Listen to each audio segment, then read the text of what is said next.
दिल्ली से एक बड़ी खबर सामने आई है।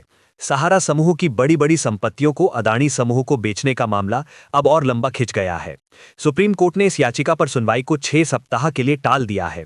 सवाल ये उठ रहा है कि आखिर सहारा की ये संपत्तियां अदानी को मिलेंगी या नहीं, और मामला इतने लंबे समय से अटक क्यों रहा है। आइए पूरा मामला समझते हैं।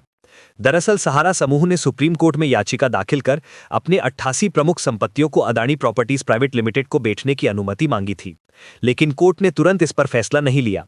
मुख्य न्यायाधीश BR गवई की अध्यक्षता वाली 3 जजों की बेंच ने सोमवार को कहा कि इस मामले में कई जटिलताएं हैं, इसलिए पहले सभी पक्षों को अपना अपना जवाब दाखिल करना होगा।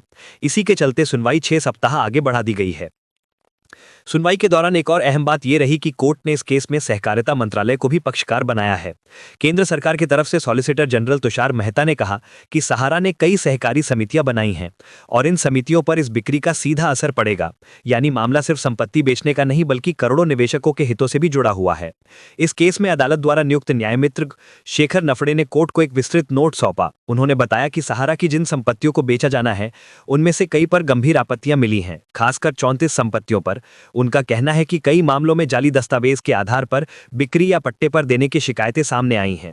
सहारा समूह की ओर से वरिष्ठ अधिवक्ता कपिल सिब्बल ने इन आरोपों का जवाब देने के लिए समय मांगा। उनका कहना था कि सभी आपत्तियों पर वे विस्तृत प्रतिक्रिया दाखिल करेंगे, और उन्होंने जोर दिया कि कई संपत्तियों की विवादित दस्तावेज पहले से ही जांच के दायरे में हैं।